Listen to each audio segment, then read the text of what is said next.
Hello, world. My name is Ashley Collins, aka the Aunt of Dragons, and welcome to the very first Hip Hop Roundtable.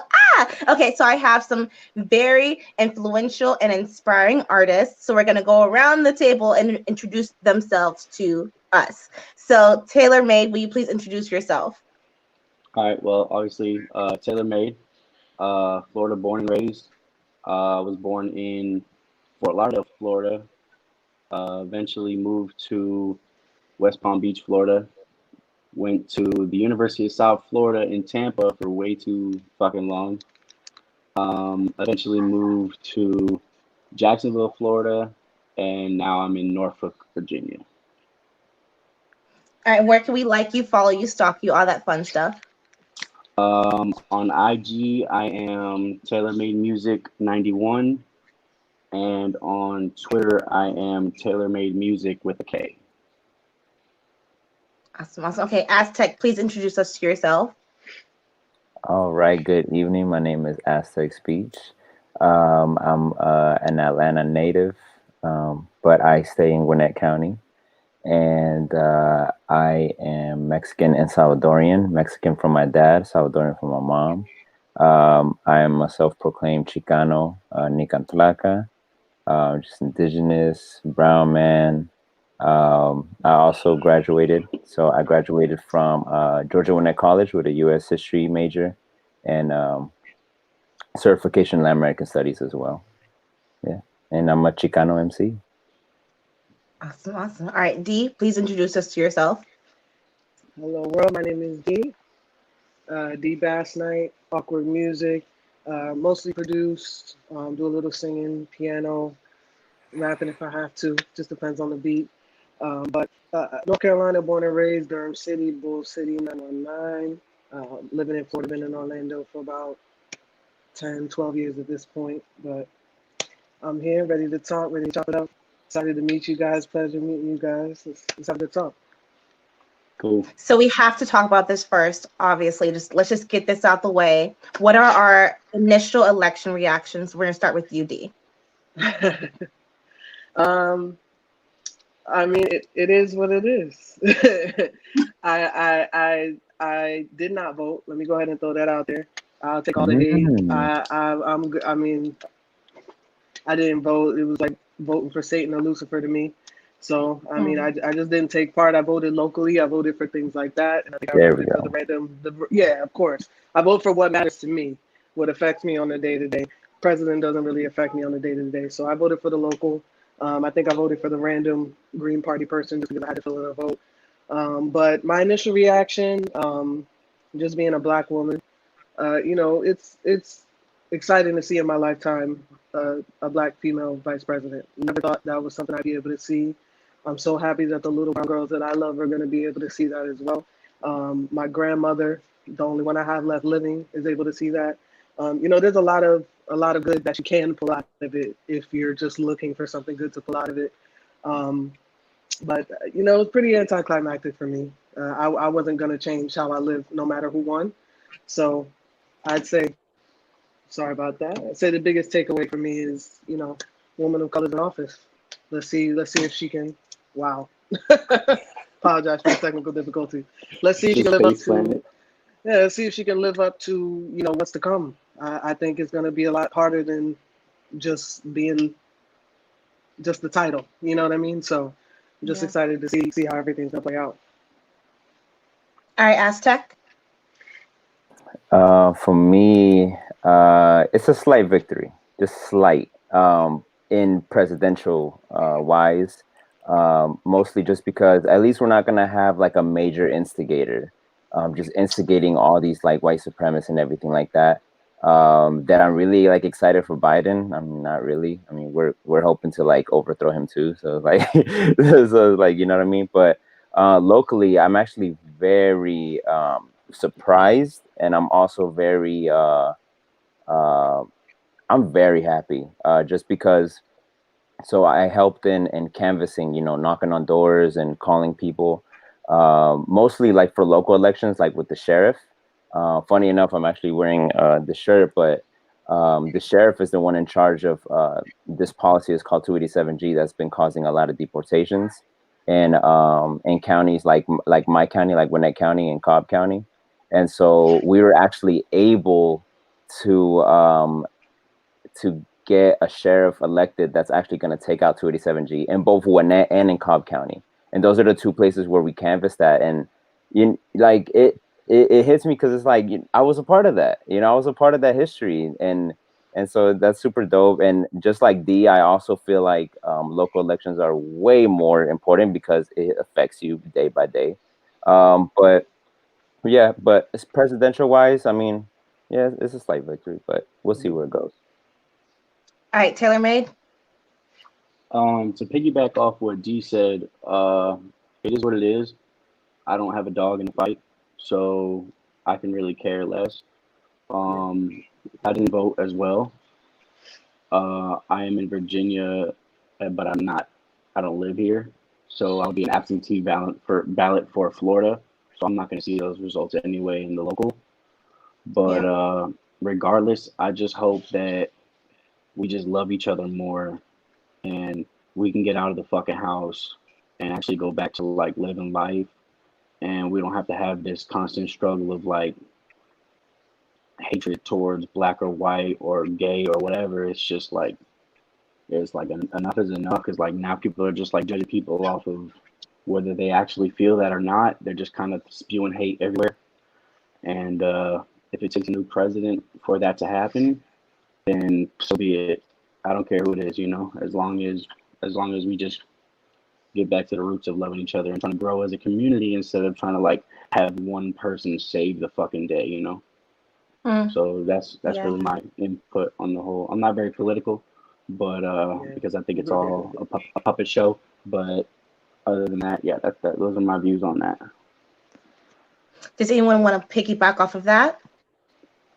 I think it's just it's for me, like with voting again more locally, it's like if you are into politics, it's more like that's the least that you can do, right? Yeah. And then just like organizing or things that do like affect your community, that's definitely cool. But that's interesting, like that both of y'all don't really like see. I mean, for me, again, yeah, it is a puppet show, but I feel like there are certain people that if we do get them elected, it's like I trust them, like AOC or someone like that, that actually came from the community. It's like I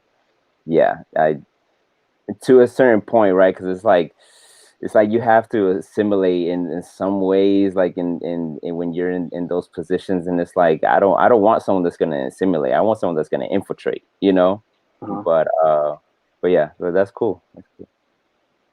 Yeah, I agree. Going off of what Taylor was saying about getting back to our roots of which wait a minute, were those ever really our roots? We want those to be our roots.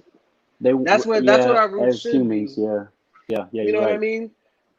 Like we should be to the point where it doesn't matter who you sleep with, it doesn't matter who you're in a relationship with, it doesn't matter who your kids are friends with, all of that stuff that doesn't affect you. I like the saying, Jay-Z, you know what I'm saying? I'm a huge Jay-Z fan. What you eat don't make me shit, and who you fuck don't make me come, excuse my language. But that's huge. It is, yeah. You know what I mean? What you do at home, at the end of the day, what you do, clock out of work, take off your headphones, turn off the beat. After that's done, that doesn't have anything to do with me. You know what I'm saying? And I think that if people really focus on that and get back to that, the world will be so much easier. We're worried about things that do not affect us at the end of the day. Yeah. Everybody is. And that's driving everyone insane. And it has everybody filled with so much hate because you can't control what someone else does. So for me, I agree 100%. If we can get to some form of peace and unity to where we kind of all agree to disagree, I think we'd be on a much better, faster, more comfortable pace to becoming more unified just by minding your business. If everybody minded their business, we could become more unified just in that. You know what I'm saying? Because we're too involved in what everybody else is doing. So that's a big thing that I agree with, and what I consider when it comes to politics. But yeah, the local stuff. I mean, I have nieces and nephews, tons of nieces and nephews. I have, children that I'm responsible for myself. So I'm all about the local voting for education, for policies and things that go around here, because I see how it directly affects them. I hear what they come back from school talking about, and that's the kind of stuff that I want to make sure, if I can have make any kind of difference with, I want to make sure that they know, my aunt, my mom, make sure that her voice is heard for me in those settings, in those scenarios. So I'm not big into politics myself. I think it's a puppet show. I think it's a money game. But there are some important things to take out of it, and to be a little bit knowledgeable and dip my feet in, dip my toes in. Awesome. Thank you guys for your responses. All right, so let's talk about music now. So music has a long history of influencing us and moving us, but also so does religion. Do you think that music is more or less influential than religion? We're gonna start with you, Aztec. I think it's definitely more. Just because in any aspect, even in church, there's music. Like when the preacher's preaching and he's getting all, like you're all into it, there's music in the background. You know what I mean? And so like it's those frequencies, it's those wavelengths that go into us and give us those chills, those goosebumps and things like that. So and yeah, there's a lot of like subliminal things that you can do with music, whether it's positive or negative. And so yeah, I definitely feel like music is a religion, right? If you use it the right way. Oh wow. Okay, Dee, what are your thoughts? This is tough because I grew up in church. So for me, just because I grew up in church, I fell in love with music through church. So I fell in love with music through religion. But once I fell in love with music, I also, I won't say straight away. I'd say I strayed away from religion more. The more I got into music, the more I strayed away from religion and became more spiritual, because I learned that music was what was giving me the feeling. Music is, he mentioned chills. Music is what was giving me the chills. Music is what was giving me that connection to God, to whatever you believe in, the higher power you believe in. Music is what was bringing that out of me. So I would say music is more powerful than religion. You see a lot more people mimicking what they hear in music rather than what they see in or read about in religion. It's definitely directly correlated. You can't be involved in religion without some kind of music. I feel like every religion has some kind of music genre tied to it in some way. So I would say music is what it is. Music is it's an art form. So it's a way to gosh, forgive me for being tongue tied. It's a way to express. It's a way to express your religion. I mean, you can't. I don't feel like you could have religion without music.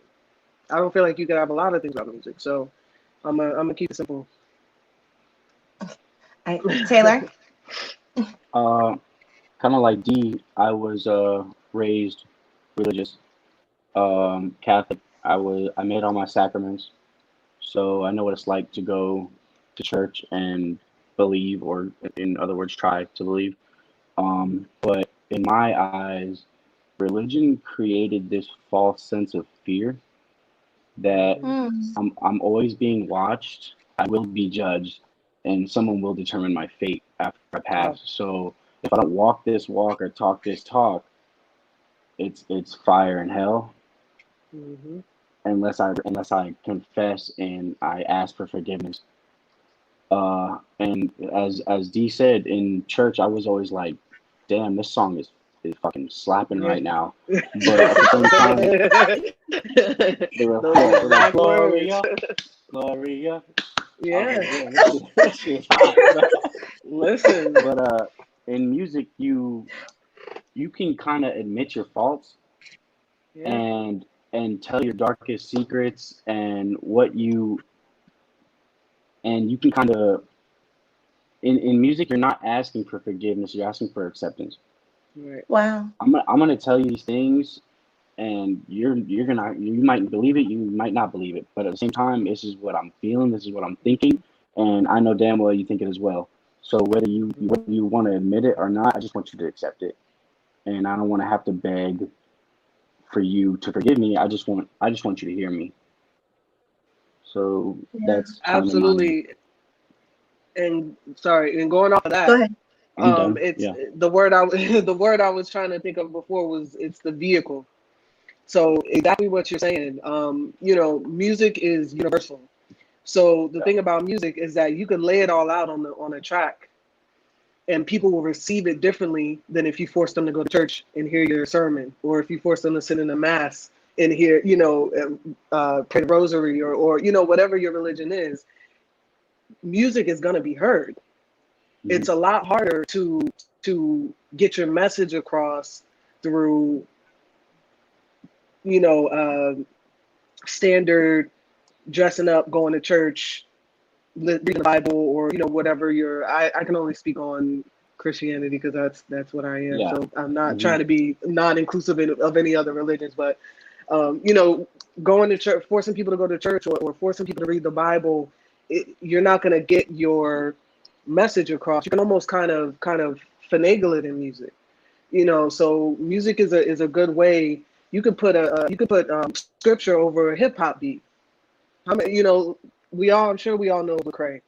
Lecrae's a gospel Yeah. rapper, but Okay. he's rapping Yeah. over Yeah. he's rapping over trap beats. And you've Yeah. got some, I've ran into hood dudes who bump Lecrae, and to Yeah. me, you know what? Sometimes I am thinking to myself, they're not listening to what he's saying, but they are here, but it's still being received, and I think that's bigger than them necessarily sitting there and being able to dissect exactly what he's saying. They're still receiving it. And again, being someone who grew up in church, Christian, God wants you to come as you are. God just wants you to be there to take it all in. And he doesn't matter how you get it. So if music is what gets across to you, if music is what gets you to hear his message, then the job's still done, you know? So Did you want Yeah. to music, add on to that, Aztec? Yeah, I think the only thing I would say is that the thing is music doesn't have any rules, and with religion right, it already comes with right. there's certain, like, in Spanish, like requisitos, like there's certain I can't Hmm. even say it in English, but there's certain rules. Yeah. Yeah. Exactly. Um, Also, if you guys want to curse, you can totally curse. My content Uh, is censored, so kids can't view my Gotcha. I, content. I wasn't gonna So ask for permission.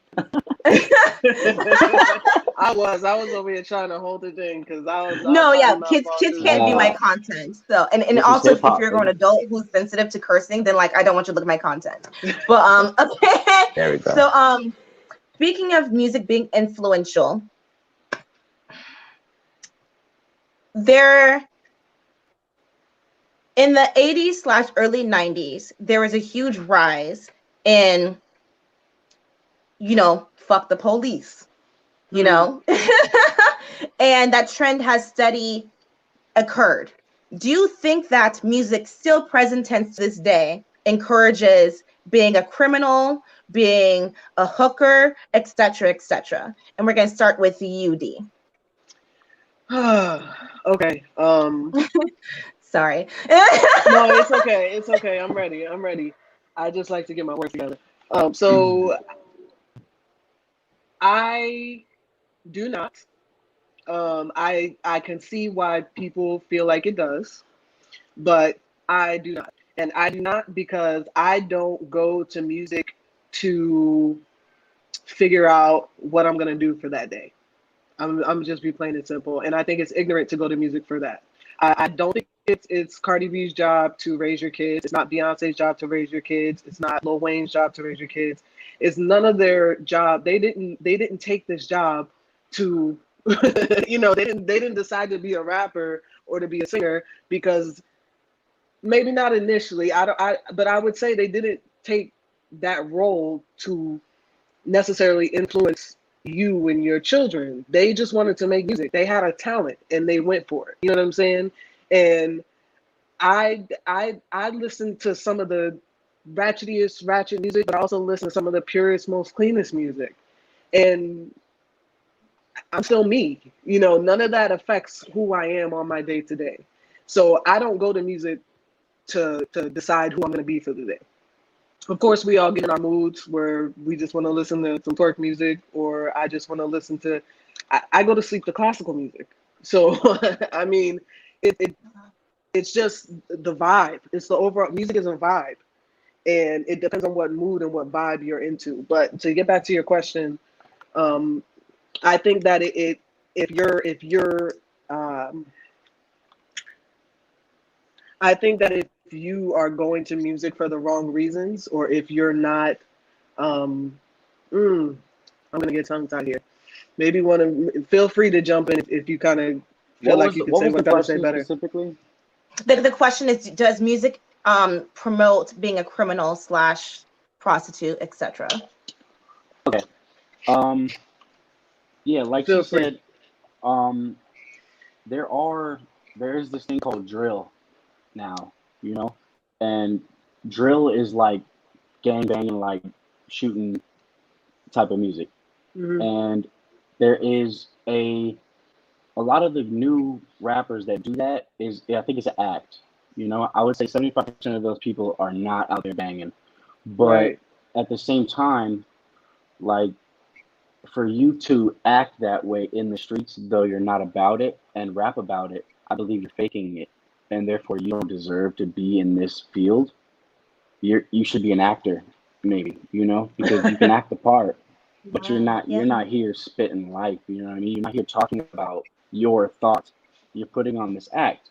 Now, if I were to make a project, me personally, that was about me, if I were this person that banged, and that was an album, that's a project that I could put out. But you would never see me in the streets acting like I did that. I just artistically made a project about what it would be like if I was this person.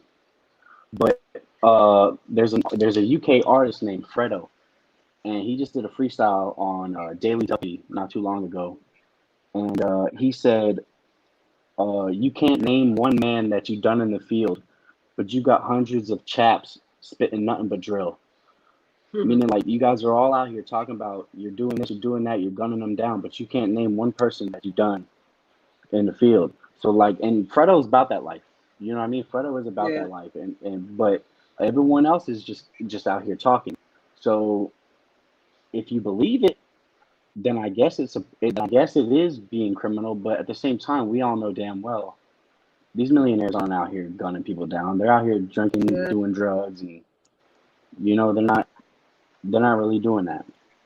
So, That's a big part of but it at the too. same time, there are a lot of artists that don't even talk about one thing that's criminal, and those are the ones Yeah. that I get my bar ideas from. Mm-hmm. Those are the ones where I study their structures and I study how they're delivering such clean ideas.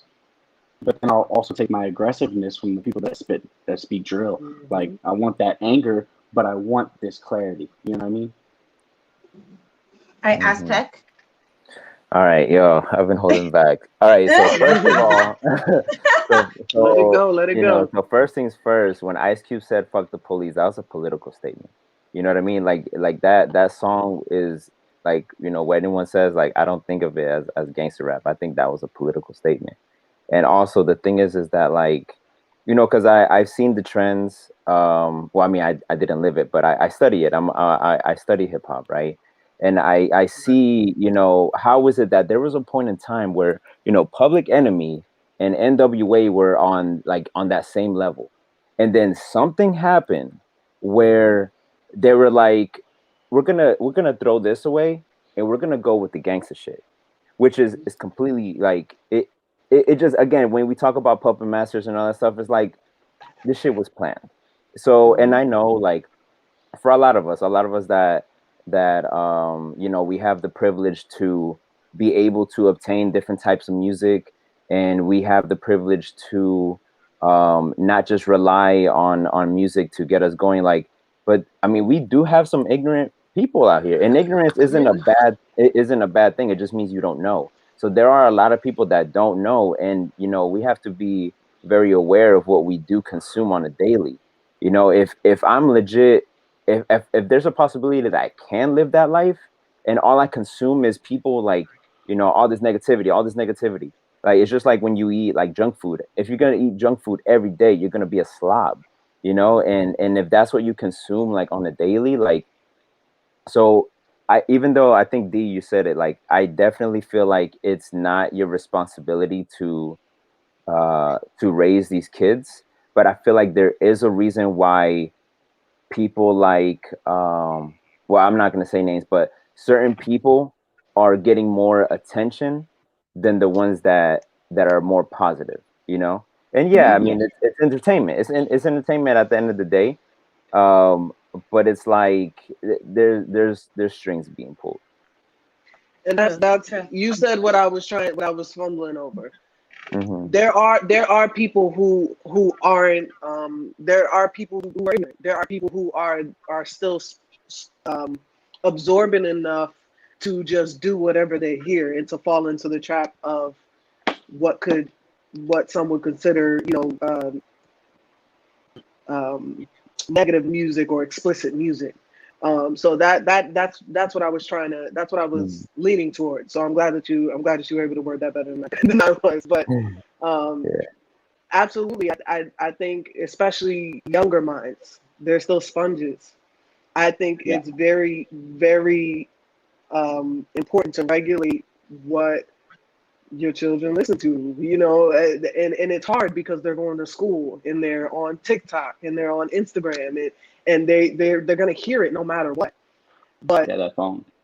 you know what I mean? I think it's important to also realize that if you pick up on that as a parent or as a role model in younger people or ignorant people's lives. We all have. I know some ignorant adults, so if you have the opportunity to pick up on that in someone, I think it's important to have that conversation and to kind of talk about it.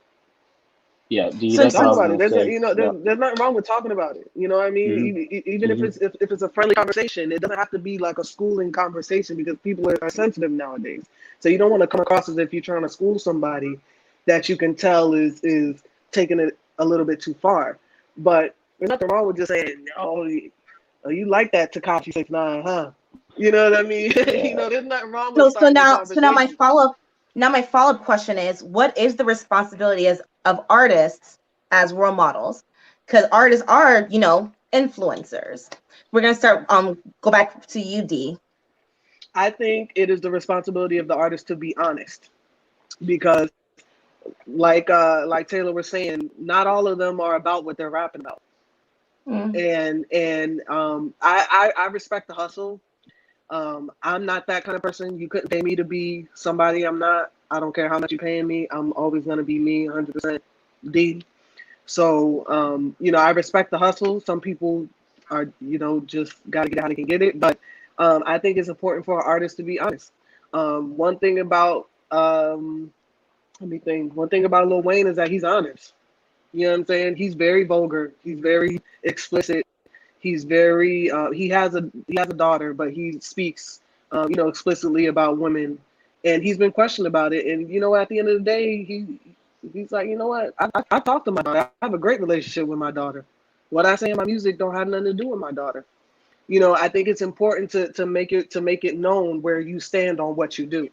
So, and some people may not be able to do that because, they're trying to portray a certain image, but I think that there's still a way for them to be honest about the fact that what they're doing, I think there's still a way for them to be honest about the fact that what they're doing isn't meant to, especially to the young people, isn't meant to lead you or guide you down a certain path. You know what I'm saying? You could like my music, you could like my trolling, you could like what I do, but that doesn't mean that that's who you have to be. I appreciate your support. I appreciate the plays, the spins. But at the end of the day, overall, I want you to be encouraged to be you because I'm trying to be me. I just think there's a way to still remain honest in, for some of these people who aren't necessarily being the best example or being who they really are. I guess that's what I said. Word. Aztec. What would you like to add to that? I think they don't have a responsibility, but if you're just a genuine human being, I would hope that, I mean, like that you have influence, like if you're at that level. So it's like, okay, so what are you gonna do with it? Are you just gonna like hoggle it? Are you just gonna help yourself, or are you gonna use it to help others? But at least for me, the reason I do this is to be able to bring attention or bring awareness to something. Like if J. Cole or Kendrick or Drake or whoever like would mention something, everyone is going to talk about it. If Tekashi said something about something going on or something, everyone's going to know about it. So it's like, I would hope that they would do something like that, but they don't have to. They don't have to. All right, Taylor, you're fidgeting. I was playing with my pen. I'm sorry. I don't think that it's fair to say that an artist is a role model because at the end of the day, you should just be truthful, like Dee was saying. And when you're truthful, you therefore become relatable. But you should take the positive things that I'm saying and enforce those in your mind and maybe just think about them. You don't have to live by them, but just think about them. But your role model should be around, like Dee was saying, to if I tell you to go fuck bitches, get money, do drugs, and you start doing that at a young age, then your role model should be there to say, hey, look, guess what? Like maybe you probably shouldn't be doing that, but also you're starting to think a little smarter because you've been, you're trying to hang around with better people, but because of what that artist is saying positively, maybe you have a little more self-worth, but you should probably not do these negative things. So you should take what I'm saying positively and listen to that. But the negative things that I'm saying is where your role model comes into play and tells you to tighten up a little bit. But so yeah, basically that's really all I got to say about that. And one more thing before we hop off this is the funny thing about it as I'm thinking about it is that it seems like people only really run with the negative things that hip hop artists say. Because I can name a handful of artists that are mainstream that say positive things well, or that say, and it could just be wordplay. It could be going over people's heads. The trap rappers are a little bit more direct in what they say because they just say it. But some of these more the lyrical artists, more the lyricists, they are saying things that you can run with. You know what I'm saying? The J. Coles, the Kendricks, the Jay-Z's. I'm not a businessman. I'm a businessman. You don't hear nobody walking. You don't hear nobody walking around saying that. You know what I'm saying? But that you hear them walking around here and I'm a PIMP. You don't hear them walking away, taking away the gems that are being dropped. So I think it's funny. What do you guys think? I think it's funny that people only run with some of the more ratchet and explicit things these artists say and kind of. I did have something to say about that, and that kind of goes back to what Aztec was saying about how these two groups were neck and neck, and then all of a sudden they came out with "fuck the police," and then they ran with the trap because there was anger, and so now you're gonna show me this anger on a track. This is what I'm gonna ride with because we are angry. You know what I mean? So now we have an avenue to be angry, and we will support this music. But at the same time, the artists themselves were just getting anger off and trying to get something across. But they took the violence to heart when they were just speaking in words of violence, trying to get their message politically across. Yeah. I think music videos messed that up a little bit too, though. Because listening to a song and then seeing the music video, two different things. You know what I mean? And they would Yeah. you would have the record, but then you would turn around to VH1 MTV, and the video would be them like with guns, and they angry. So they're violent in those videos. They're not just out in front of the White House saying whatever. They're angry, and they're showing aggression in gangs and bats and the big car. They're showing that kind of image. So I think that, but that also goes with them trying to show what they know will get views. Views mattered back then too. So I mean, it's all a game. It's all a numbers game. It's all a money game. You got to do what you got to do. So we just had a new addition. Info. Hey, Hello. hey. Let me take my shirt off. You can do your plug at the end. So we were just talking about the responsibility of artists as role models, and since we're already talking about role models now, I want to talk about Kanye. So I don't know if you guys saw his recent interview with Joe Rogan. So brilliant.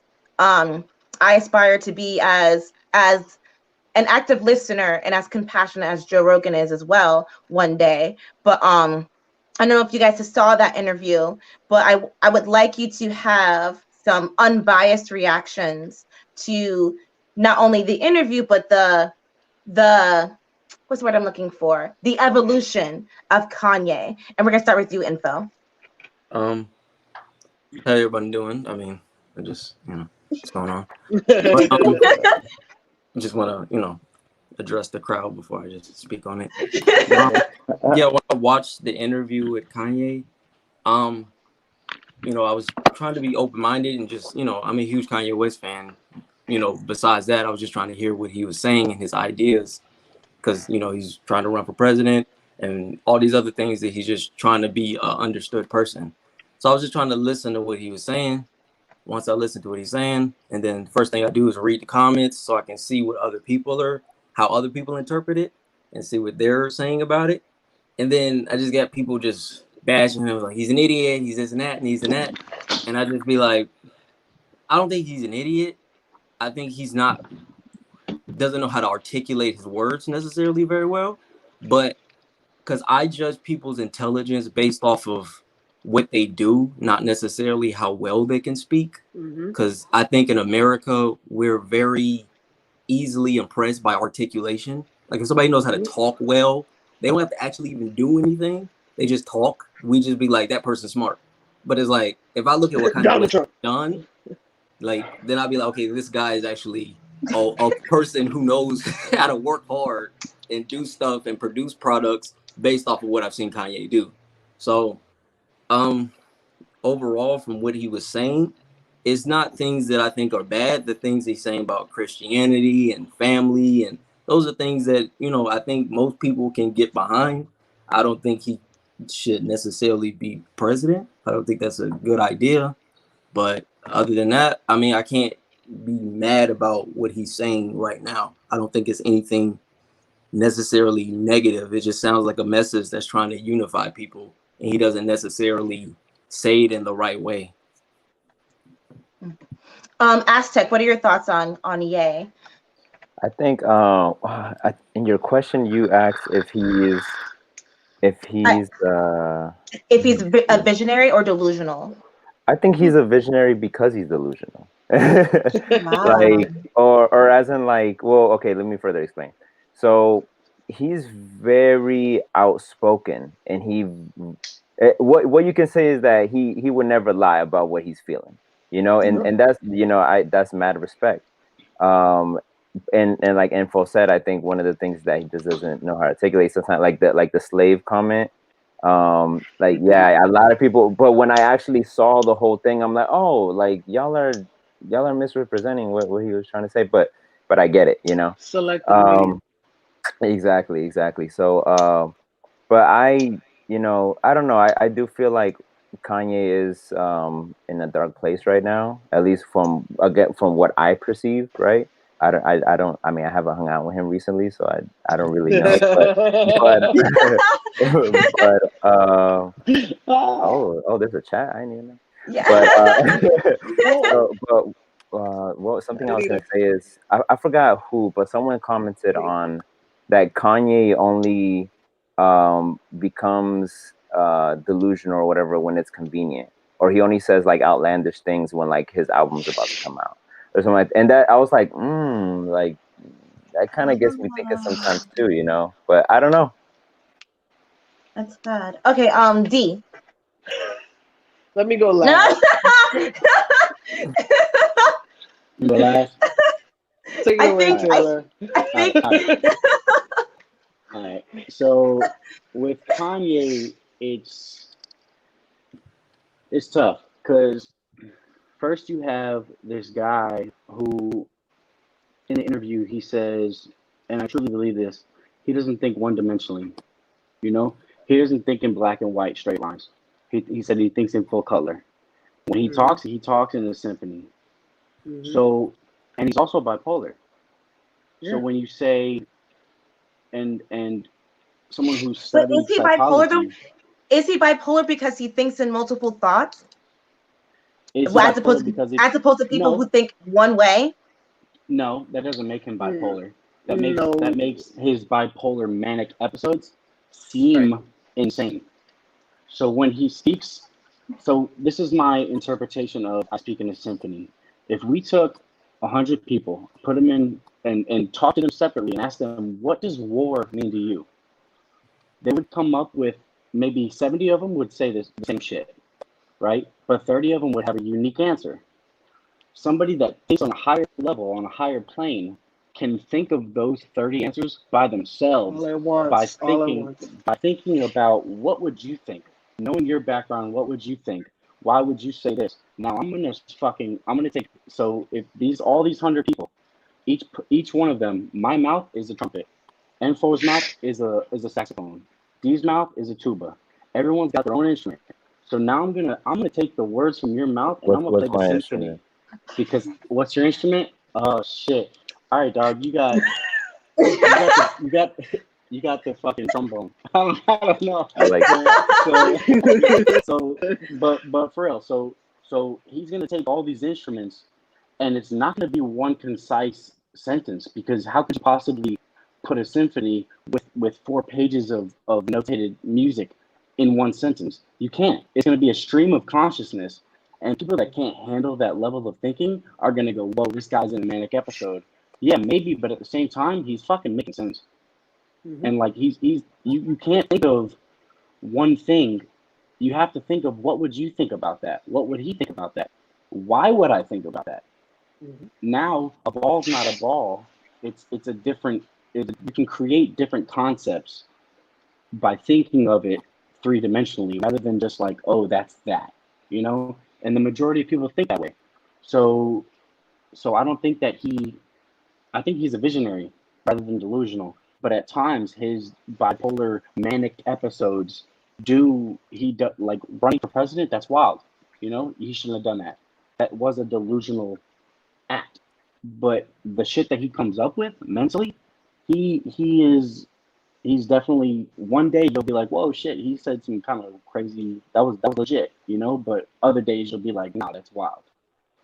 So I do think he's a visionary. All right, D. Okay. Name one genius that ain't crazy. Yeah. I'll start with that. Yeah. Okay. Kanye is a visionary with delusional thoughts, as everyone is. I think we can all agree on that. But the thing about Kanye is that he's struggling with mental illness, as we mentioned before. And he is bipolar, but not only is he bipolar, but he's manic depressive. So the combination of the two, is just explosive. So the problem is that what makes him bipolar, I believe you asked, is what makes him bipolar? Is it the way he communicates? And what makes it bipolar, and what makes the episodes is, well, what makes him bipolar is the episodes, the manic episodes that he has, the outbursts that he has that he cannot control. That's what makes it bipolar. He has times where he can control himself into where you don't even know that Kanye's alive. There's times where there have been months that we don't hear anything from Kanye West. But then when he comes back, it's like, oh shit, here comes Kanye. I'll never forget. There have been so many times where I have caught it live on Twitter. I'm just scrolling randomly and I see in all caps, Something. It doesn't matter what it is. I see something in all caps, and I'm like, am I? Did I tune in just in time for the Kanye breakdown? Like, Yeah. like it is crazy to see. And it's I struggle with bipolar disorder, so I get it. I understand having so many thoughts that during those times of calm and peace that just build up. So when you that build up to the episode to just regurgitating any and every thought that you had for those past month, week or months that were at a moment of rest. When you just regurgitate all those thoughts, it's like, first of all, half the time you don't even realize it's happening. you just think that you've just gotten to a point to where it's like, oh, I can say it now, and now you get it all out, and then you're like, wait a minute, I shouldn't have said that, or someone brings it to your attention. Someone always ends up bringing it to Kanye's attention. Someone hops in and is like, oh, Kanye's on his medicine, or whatever the case may be. You always see or hear someone coming in halfway through that you can tell kind of brought him back to reality. But stay on topic. He's a visionary. Kanye is someone who isn't afraid to say what everybody else is afraid to say. And people like that in the world are important. They're instrumental to moving forward, period. He is a Walt Disney. He is a Steve Jobs. He is someone in the music industry that keeps it going. Whether he's making music or not. Kanye is someone who keeps the music industry going. His influence is all throughout music, like Michael Jackson's. I'm not comparing him to Michael Jackson at all, but Michael Jackson is, to me, the only person. Michael Jackson is the person that no matter how many years we go through, we're gonna hear his influence. But I think Kanye has a similar, not as broad, but Kanye has a similar effect on the way that music has grown and the way that music continues to grow. So I don't like the Kanye hate. I get personally offended. I feel personally attacked when people go for Kanye. I think that I don't know. I have a soft spot for mental illness. My brother struggles with mental illness. I struggle with it. A lot of people in the world struggle with it, and I love the fact that we're able to actually say that now without being worried about who's gonna look at us, funny or any kind of way. So I have a soft spot for Kanye. I really appreciate what he does. I appreciate every episode. I love the conversation that it brings, and I thank you, Joe Rogan, for talking to him. Thank you, Joe Rogan. I hope that you look at this. So I want Aztec to speak on this for those of us who are ignorant on this subject. Aztec, can you explain to those of us who are apes who don't understand a lot about about the world why Puerto Rico isn't a state and why they don't want to be a state right now?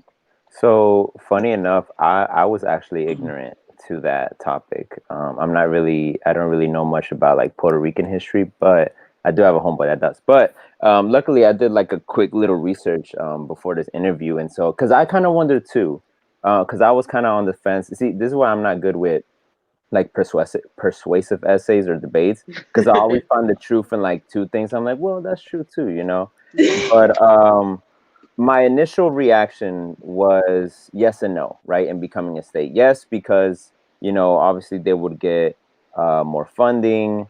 They would just like more development and stuff like that. But the other side of the coin is like, well, what does development really mean? Does development just mean that there's going to be more white companies in Puerto Rico and gentrification? Exactly. And so I'm just like, okay, so what does that really mean? But something that I didn't know is that even though Puerto Ricans can't vote, they can still join the army. So it's like, oh, like we want you to like kill for us and die for us, but you have no say in like in your politics, and even for their own territory. Like it's wild. But anyways, I think one of the things that I wrote down was that I just think they should become independent on the real, because unfortunately, like having the U.S. like on your ass the whole time, and you can't even govern like yourself. Really, I mean, they do have a government, but again, they can't really vote much. Or at least they have like these U.S. laws on top of them. It's like it's in a grand scale. It's like at a bigger scale of what the U.S. has already been doing with Latin America since its like creation. So it just let them be, yo. And also if they do become a state, which a lot of them don't want to become a state because again they want to keep that independent. Like Puerto Ricans are very like, yo, I'm Boricua, what, like so and you know and that's that's perfect. So definitely keep that unique culture because they do have a unique culture, right? So I think they should just fight for their independence, which again, but I'm coming from a place of privilege, so that it's harder, it's easier said than done because the U.S. when the U.S. is on your back, he ain't gonna get off. Does anyone have anything they want to add to that? I just talked about this last night. All right, awesome. Okay, so let's talk about something silly. Okay. I didn't send you this info, but you can look it up right now. Be honest. What is your Uber rating? I'll be honest about mine, and I will tell my story. What does that mean? I was a little confused. Like, what does that mean? Your Uber rating. Yeah, but like, so like on myself, like if I was an Uber driver. No, like your driver rates you. Yeah. Oh, well, I have to check. Okay. Oh. Check right now. I'll tell my story. So mine was a 4.8, but then it fell to a 4.6. And then it fell to me being banned from Uber for a little bit. Ashley. I know. Let me tell you my story. It is my fault. It's not my fault.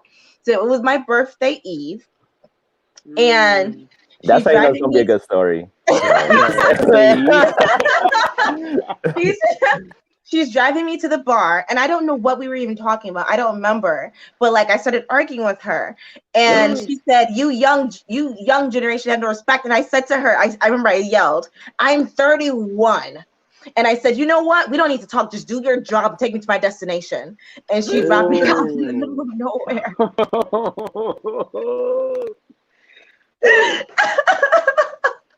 All right, Taylor, what's your Uber rating? My Uber rating is a 5.0. When I get dropped off, when I get dropped off of my destination, I leave with more money than what I came with. When I get dropped off, they pay me. I don't even know why. I have money for drinks somehow once I get there. All right, and Phil, did you check yours? What's your Uber rating? I didn't check it. Mine is probably like 4.89 or something like that. That's probably. Are you kidding? That's specific for it to be probably something like that. I mean, I use Uber and Lyft a lot, so I glance and see it sometimes. I just never like focus in and look at it really. So when I'm like in the app, I might just glance by and see the 4.8 something, and I'd be like, okay, that's usually what it is. So I don't think it went down. What do you do to keep it so high? I show people respect. I know. Be a civilian. I get in the ride. How are you doing? And then I get out and I'm like, thank you so much. And then, that's it. All right, Dee, what's your Uber rating? I'm gonna say. Uh-oh. I mean, I don't look. Well, I look. I don't look for reasons that I won't share. I'm not allowed to Uber. But I live, and I don't think that I get a very good rating because I don't tip. Like I'm sorry. I feel like I'm already paying you to drive me. Thank you. I'm already paying you to drive me more than it would probably cost me to drive myself. So I don't tip unless you really just kind of like showed me some real love or like I had to get. I will tip, but I will only tip if I have to change my route. Like, if I have to throw us off course. Like if I have to I put the wrong address and I'm sorry, I actually have to go around the corner here, then I'm gonna give you a tip. But if it's just a regular ride, I'm not gonna tip you. I'm also not gonna tip you if you talk to me I don't want you to speak to me at all. I don't even want No, you to say at all. hi. At all. I don't want you to talk to me at all. When I get in with these two things in my ear, that Yeah. don't talk. All right, Ask me. Like Aztec. even if I What if they say, got hey, snacks? how you doing? What if they what? What if they got snacks? They got snacks. I don't want your stinking snacks. You know, Uber, you just drive. Little gummy fruits? Just drive these. No. All right, Aztec, I don't want did your you check snacks. yours? Maybe if you have some like hand sanitizer. Yeah. All right, Aztec, did you check yours? What's your rating? Okay, so I don't use Uber, but I do use Lyft. So I just saw, and just so y'all can see that I'm not lying, I'm a 5.0. No, Yeah, you're come on, not. dog. You Yeah, making money like off Oh Uber wait, too. you can check? How do you yeah, check? on Lyft. So yeah, I felt like an old person. Like the whole time, I wasn't even listening to what you were saying. I was just looking. My Oh, bad. how do you check? How did I check? I think I went to view profile. When you Oh, go to like on the side, you go to view profile, and I think that's what it shows. Well, I can read my Lyft badges. So marathoner, like yeah. top tipper. Yeah. I do tip just because like it's kind of like that server thing where it's like Yeah. uh, Yeah. I in for some reason. Well, the only time I really use Lyft or Uber is when I'm out somewhere I else. have Like a for example, 5-star rating. No, How hey, you far? Yeah. don't. Yeah, you What's do. up? I do. Yo, That's hilarious. That's You that's didn't leave hilarious. your funny. I don't bunk know and you were how. tipping the whole just time. one I didn't know that. bad time I had. That's crazy. But That is I hilarious. always I always tend to like get into good conversations with my Lyft drivers. Just because again, I only use it when I'm out of state, so I just ask them like, "Oh, how is it living in LA?" or something like that, and then we get into like a pretty good conversation. Oh my god. Okay. So speaking of doing Lyft and being a server, etc., let's talk about the unglamorous side of being an artist. Because making music and posting doesn't pay your bills, at least not for me, at least. So what's the unsexiest job that you've ever had in your whole lifetime? We're gonna start with you, Taylor. Taylor. Okay. I Be attacked. I was a pipe fitter for a sprinkler company back in Palm Beach, and it was good pay. I'm not gonna lie, but going out there every day, 8 hours a day, cutting these pipes, getting sweaty as fuck, dirty as fuck, every single day for 8 hours a day was not for me. I was like, man, the paycheck's good, but I don't like this shit. You know what I mean? And also, the people that have been there for 20 years are Yeah. fucking assholes because they've been doing it for 20 years and they hate their lives. So therefore, I gotta get the fuck out of here. Also, serving tables like Aztec just pointed on is not the beat. But every single person should serve a table once in their life, just so you know what it's like to have a dickhead tell you your margarita was wrong or you fucked it up, like you were the one that fucked it up. I'm just saying. So, yeah. All right, So, and so yeah. what's the most unsexiest job you've had so far? Most of the jobs, they're not. I don't have anything that bad. I usually just gravitate towards like cashier positions or like customer service. So I can tell you about like customers. I haven't had like a job that was just like so crazy itself. It was more just like different people that I might have dealt with. Um, the worst thing I dealt with was a guy who came in. He tried to steal the stereo system. No, I he was, didn't. I was the main cashier, and then That I was could me. see the electronics section. He picked it up and he went to the cashier behind me, and he was trying to return it and act like he bought it already. He had like a whole story and everything. I just told the cashier behind me, I was like, because I was just trying to let him know he ain't come in with that.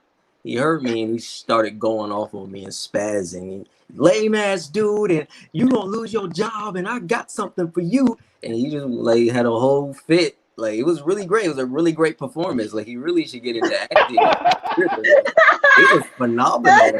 He really went all the way out. Like, it was really great. It was compelling. I was like, did I actually? Maybe I did something wrong. Like, he made me feel like, you convinced me. Exactly. I was like, no, fuck. He just left. The crazy part is, I was at work another day, and I was just sitting outside on my break chilling. This asshole works at the Popeyes right in front of the store. He was emptying the trash, and I was like, that's him. I was like, how the hell are you gonna try to rob a store Trash that you right in front of? Like, who does that? I was like, wow. That was funny. All right, D, what's the most unsexy job you've had so far? Not present tense. Oh man. Uh-oh, G got secrets? What's the present tense? For the sake of still trying to maintain it. Yeah, right. Let's not say anything. I'm gonna throw you guys. Yeah, I'm gonna throw you guys for a loop. I would say the most.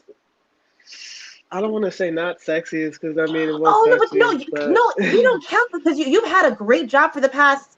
You were there for like 5 years, right? I worked at Disney, so my curveball is gonna be when I was not working at Disney, and I actually had the time to focus on music, podcasting, and producing. That was one of the worst jobs I had because I had too much time to sit there and create. When I worked at Disney and when I have a job, I get so much inspiration from just what I've dealt with through the day or what I've heard, what I've seen. I had so much to come home and work off of that when I didn't have anything else to focus on but music and talking and media and that kind of thing, I was just like in a slump. I think I almost got depressed. I think I was depressed during that time. And for me, I can create and produce in that mind state, but I liked going to work and being pissed off about something at work and then getting off work to go meet up with my podcast team and to talk about hip hop or to talk about music or whatever was going on, because I was really mad about what I did at work or like what happened at work. But the passion that I had built up made it so much more entertaining and so much more fun to talk and produce and create at the end of the day, that things just flowed so much easier. And I feel like a lot of artists or, people in this industry would be like, I love having free time. Like when I'm at work, all I do is sit and think about beats or whatever the case. I wish I could just sit at home and do it. But when you actually get the opportunity to just sit and be engulfed in your craft and in your art, sometimes it's like you run out of things to do. It's like I don't even know where to start. It's like sometimes you need to be distracted by everything else in order to be able to do what you do naturally without it being forced and like scripted and planned. So for me, I really struggled with actually trying to sit and focus on just being engulfed in the industry. Like I needed other things going on in order to create naturally. So all right, Aztec, your most unsexy job. Well, just to piggyback off that, like sometimes you have to step away, and like so, for example, like I would write something at night, right? I'll write a verse, and then I'm like I record it on my phone just so I know how it sounds, and then I wake up the next morning and I'm like, yo, this shit sucks, like or something. And like you need to give yourself that time to really like have a cleanse your palate, right? So. I'm kind of thinking kind of the same as Info. I've been privileged that my mom has owned her own business since I was a kid. Wow. In houses or whatever, taking out trash, but it didn't really seem so much of a bad thing to me because I knew it was helping like my family out, So I didn't really see it as a bad thing. But again, I've been lucky that I never had to work as a server, but knocking on doors, like canvassing, yeah, like it's hella like nerve-wracking because you're entering someone's space and you don't know how people are gonna react. Like, yeah, I've had a couple of like, get the fuck off my stoop, and I'm like, all right, or they'll slam their door on my face. and things like that. But I mean, it's okay. All right, so hopping back onto the election, a lot of rappers were very vocal during this election season, being paranoid about having to pay more taxes, being very vocal about how they see things politically, et cetera, et cetera. What are your thoughts on not only rappers, but artists, athletes being more vocal about their political standings, / do you think that they should just take their money and shut up? And I want to start with you, Aztec, on that. So if they should just shut up and dribble, like Yeah, shut up and dribble. Yeah. Well, first thing I gotta say, the ones that complain about the higher taxes, like fuck you, bro. Like, like on the real, because I'm just like, yeah. I mean, you the nerve have, of you. yeah, exactly, and I'm just like, you like, I don't even know how to. It's just it's a privilege type of thing again, like, and it I live in, it's weird. Okay, okay. So my mom is a Republican because she owns her own business. So yeah, I'm not gonna lie, when Republicans are in office, obviously taxes are lower, right? But it's like all the things that come along with it, it's just like it's not worth it. It's not worth it. And then also it's like, bro, like you're rich, like you should pay like your share, Relax. Yeah, exactly. Relax. And so at least like, well, I'm not gonna say that, but yeah, I don't know, like if damn, I don't want to say that either. say it. No, well, say your stream of consciousness. well, Say okay, it. well, what I was gonna say, I'm like, if like anything is better than what you were, if that's what you came from. But at the same time, it's like no, like no one should be living like like that. No one should be living in like poverty and stuff like that. But I don't know. It's just, again, you got to check your privilege. And even though like you're like your new money, you have to keep in mind that your new money, so that can go away hella quick. So make sure that you put your money into other things that can actually like make your money work for you, and then taxes won't be a problem. I mean, obviously they will, but I'm saying like at least paying them. You're still gonna be living. You're still gonna have, you're still gonna be wealthy. Yeah. All right, D. Right. D. Right. What are your Remind thoughts me on of the that? question. Remind me of the question. Do you think that these artists, That these was rappers, good. these rappers, these artists who were very vocal during the election about wanting to pay less taxes, do you think that they should be less vocal during election time, or do you think they should shut up and dribble?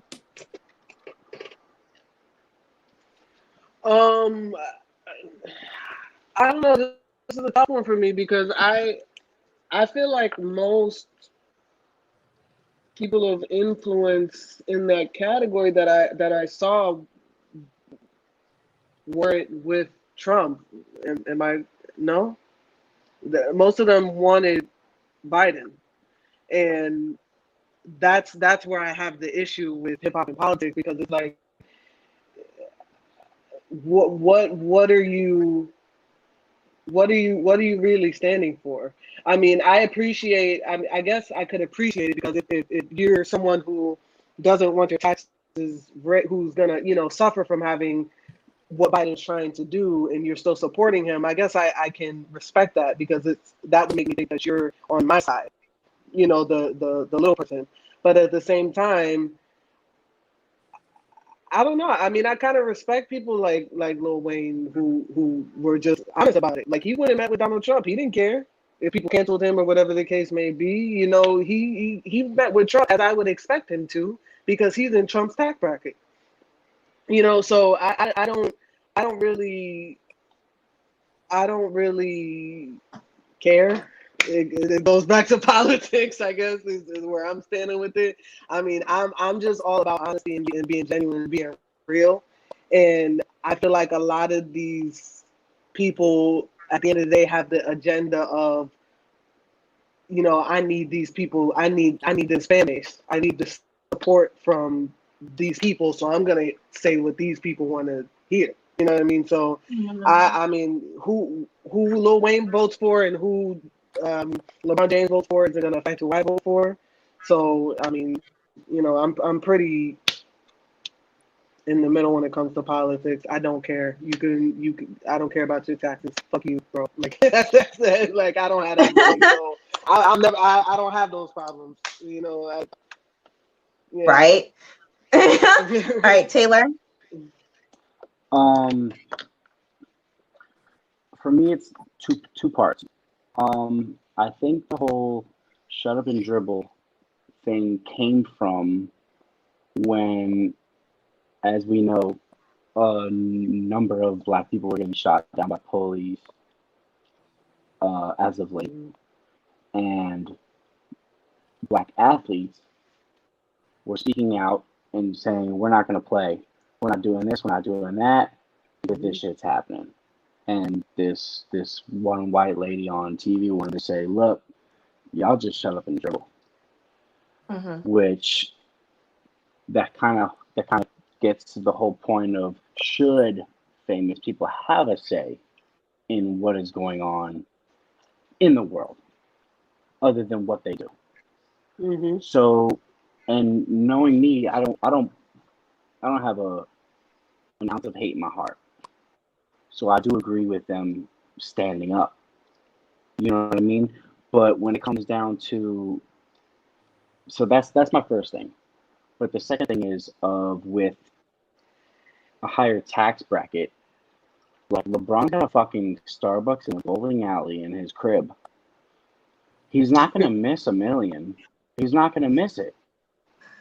So if knowing me, if I make $700 bi-weekly, right, and I just so happen to come up on a $5,000 bonus, guess what we're doing tonight? We're going out. All me and my boys, we're going out. All of us. I don't care. It's all me, because I got a little bit of extra. But if I was a millionaire and I had an extra 8% tax, I already know how to live broke. I won't miss. I'm budgeting off of that. I won't miss that shit. So I think it comes down to like this. You have a complex of control. You need these trillions of dollars because you feel important. You need to control this. I just need this little corner of the world, and I need y'all to leave me the fuck alone so I could be happy. You could tax me, that's fine, because I already got this shit budgeted out like I was a pauper, like I was living in the streets. I don't need this. You know what I mean? So these people that need control, that need to be on Forbes, they don't want those taxes because they will be third on Forbes instead of first. You know, but you're still a trillionaire, you're still a billionaire. You got this shit. We're living broke. You know what I mean? So it doesn't really affect me at all. All right, and Phil, what are your thoughts? When it comes to celebrities speaking out or saying whatever they want to say, I'm not interested in saying that they can't say what they want. I mean, I want people to speak their mind, whatever it is that they think, and we should be okay with it. You don't have to agree with it, but it should be accepted. We can't have celebrities speak up for one candidate and then we're all okay with it, and then they speak up for another candidate and then we're just like, that's wrong. You can't speak like that. I'm like, no, both of them can speak and speak up for whoever they want. And I mean, celebrity, we look at the word celebrity. A celebrity is just a celebrated person. They're just people like us. They got opinions. They got families. They got lives. Like how can we just like push them to the side? Like, you're a celebrity. You're just famous. You can't have an opinion. Like, we all got opinions. Like, we're not like, political experts or anything like that. The average person isn't. But it's like, how come they can't speak on these things? Because they're famous and they make music, or they're an athlete. Like, they got lives and stuff. They want to talk about things that, mean something to them. And so I don't think it's okay to just alienate celebrities and treat them like something, like they're a bad thing. Because first of all, we created them. Like, you're only a celebrity because we all chose to pay attention to this person and said they're great. So And then the tax thing, I don't know. I mean, I haven't really gotten to Biden's tax plan or really dive deep into it, so I don't want to say too much on it because I don't really know. Yeah. Yeah. Word. So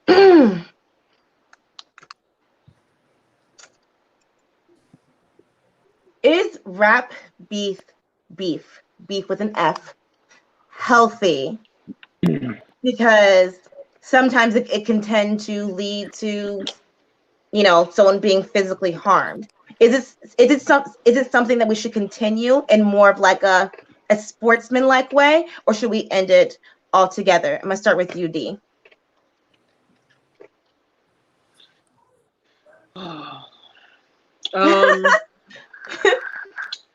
I think that real rap beef isn't rap beef. I think it's personal.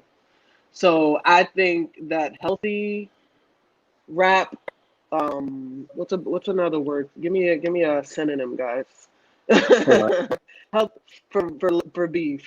Healthy rap competition. Healthy rap. Marketing. Marketing, Yeah, yeah, you know, I like like the verses.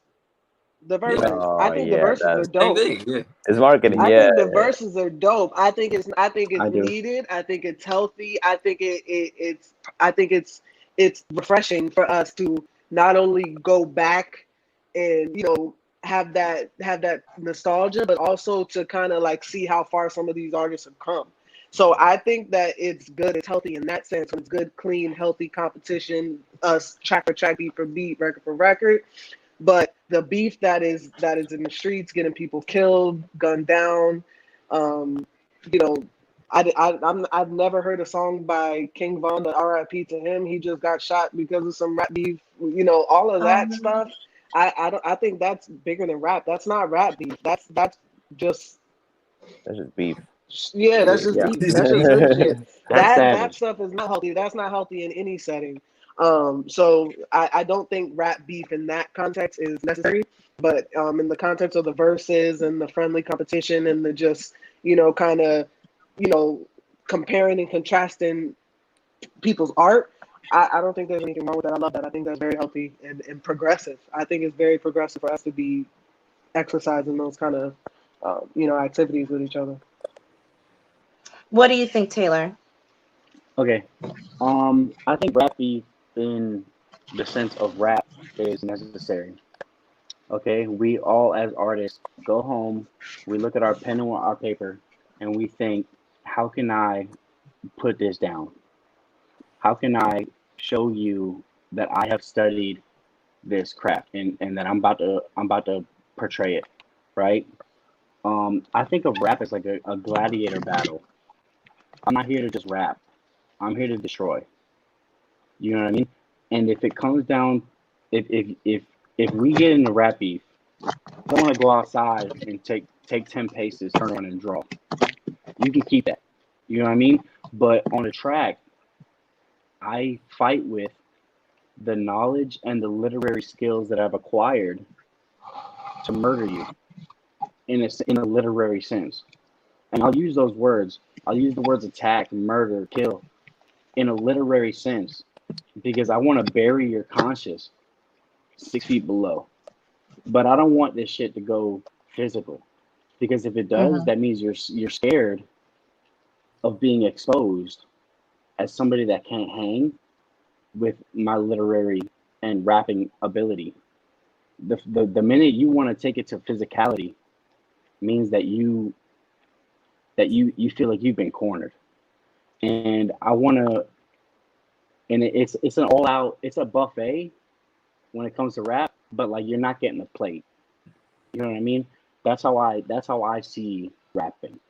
Like you give me your best shit, but I do this shit better. That doesn't mean I want to fight or anything like that. But I'll take that to back in the day. There's a Scottish term, and I wrote this shit down. It was between the 5th and the 16th century, and they called it flighting. And they used to spit poetic banter back and forth, either before battle or as a battle form in itself. and I would choose the latter. I want this shit to be a battle form in itself. And if you lose, you lose. But I don't want it to become physical at that point because I study, I try, I'll write pages on pages and only come out with one paragraph that's worthy. You know what I mean? But because that I try hard to do that. But it doesn't have to be physical at that point. This is like boxing. You know what I mean? If we get in the ring and we box and I beat you, it's because I trained better. You know what I mean? But I don't want to see you in the streets afterwards. We did this thing in the ring, and that's what that was. You got. But other than that, like it's really just a show of practice and training to me. All right, and Phil, what are your thoughts? When it comes to rap beef, I mean, if you look at the '90s and if you look at modern days, I mean, it can go. It just can go left field so easily.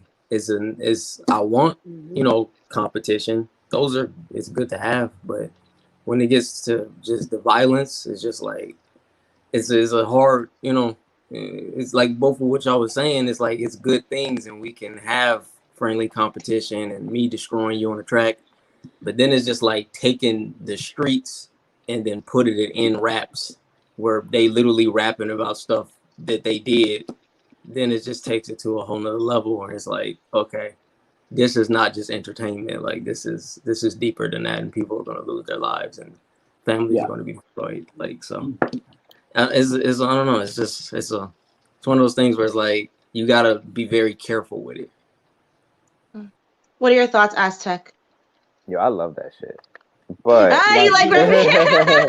no, but okay, but let me go further. So that's how you do it. You say something to like grab people's attention, and then you explain afterwards. But so and that's kind of what beef does, right? It grabs people's attention. I mean, look at what happened when Kendrick dropped that Control verse. Like people are still talking about that to this day.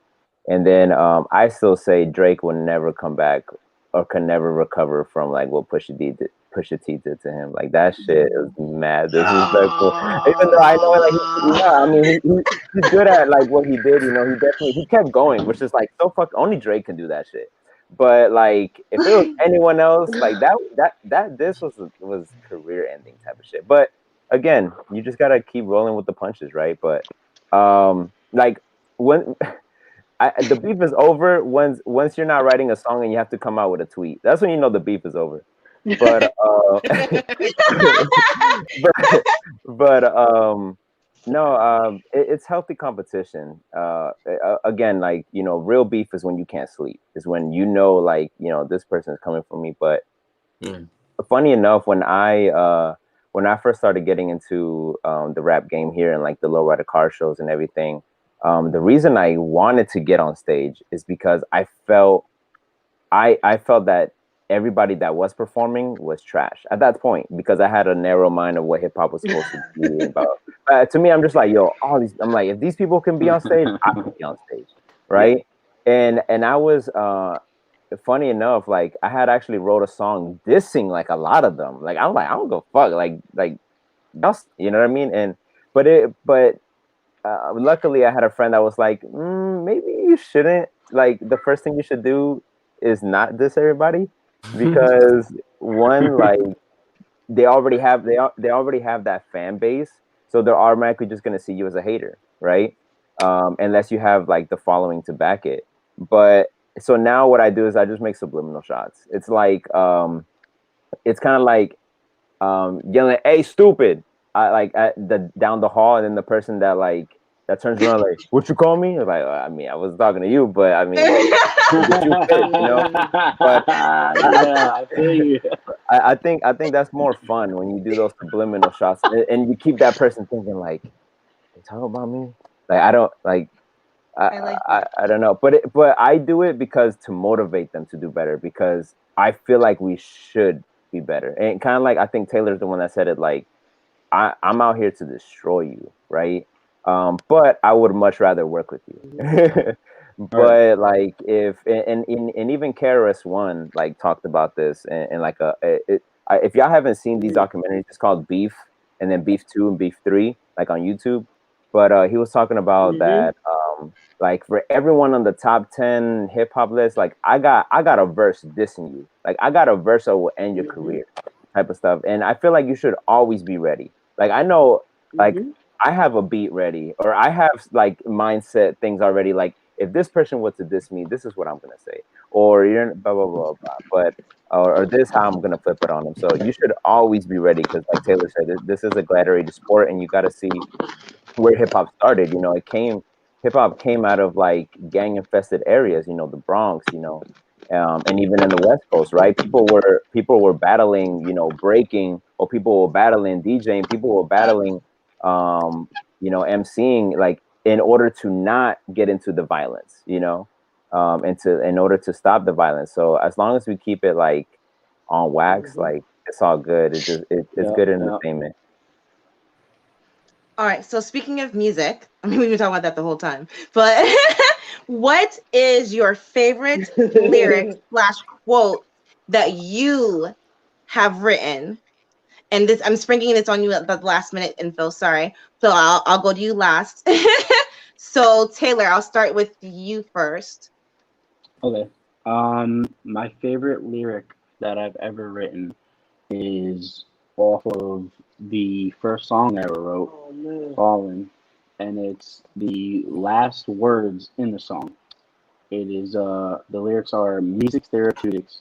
Now y'all get to using it. Um, in my mind, music is is a way to escape. You know, so we'll take your channel for instance, the Breakup Diaries. If you are going through a breakup and you look to music, a good artist will take that topic of breakup and show you what it is that you're supposed to be feeling. Like there's that song "Without Me" by Halsey that says like, "I found you when your heart was broke. I filled your cup until it overflowed, and you left me. What does it feel like to live without me?" Just those simple lyrics will let you know, like, because when you go through a breakup, you're just like, man, I'm sad, I'm angry, like I'm all this. But when you hear somebody that's been through that pain speak to your pain, pain talks to pain, and now you can cope with what that is and compartmentalize those feelings. And that to me is a form of therapy because you may go to a psychiatrist and he'll like you ever been talking to somebody that's not really going through shit, but you're really going through shit, and you're just like, I'm feeling this, I'm feeling that, and they'll give you like advice, but like you're just like, you're not really fucking feeling it right now, like my words are falling deaf to you. So like when you hear somebody say these painful things that they've been through and you're dealing with that, that is like a coping mechanism to you, and that's therapeutic. So, and even playing music, like letting rip on a piano, if you know how to play piano, like you can just let loose, So that's therapy to me. Dope. I love that. I love that. All right, Aztec. Um, so I would have to say it's from my song "Rules to the Game," and it was kind of like my own. I wasn't trying to do this, but I noticed like subconsciously that's where I got the concept of. But this is like my version of like 10 crack commandments, right? And so I go through like 1 through 10, and I say like whatever I say, and so there's two in particular for like certain reasons. The first one I would say is I would rather have 500 sold than a million that would turn their back if I go below gold. So, like, I would rather have like these 500 determined fans that would rock with me no matter what than have like, I go platinum and then once I come out with a flop, quote unquote flop, like they drop me and like they don't even back me at all. So just because that happens a lot, right? And so I know I would, quality over quantity, like How'd any you like day. it? And the second one, just really quick, is this is like number 7. So like number 7, how are you a G? when you got hipsters pushing you out of your community. So, you know, because in like in this gangster shit, it's all about territory. It's about, oh, this is my neighborhood, you know, blah blah blah blah. I'm like, but once a white man comes around, or once gentrification comes around, like you end up getting moved out of your spot. So, you know, what was all that territory for? Um, so it's like, again, it's just about, you know, investing in your own community, and actually making sure that you own, you know, that community. D, do you have a favorite lyric? I do. It's also from my first song. I guess I ever recorded myself on. Um, I don't. I like to produce, so I don't really get on what I produce often. But I did just because I had someone gassing me up at the time. But my favorite little lyric. It was my first bar on the track. It was first impressions always leave me looking fucking insane, and I just feel like that's for myself. I'm not good with first impressions at all.